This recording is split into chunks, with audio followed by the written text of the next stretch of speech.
Okay guys, good morning. So, tatlong gulong guys yung kinabitan natin ng tatlong rims pala yung kinabitan natin ng gulong. Yan. Bali, gulong ng bisikleta. Tinatanggap natin guys yung ganyan sa bisikleta, sa motor. Yan. Itong isa, change tire. Yung nasa gitna. Ayan yung pinagpalitan natin. Ha. So, wala na talagang thread sa gitna. So,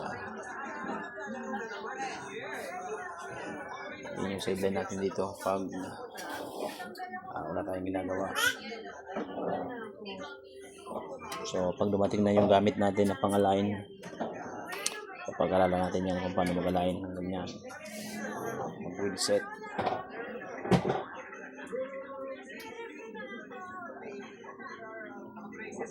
So dito lang tayo guys.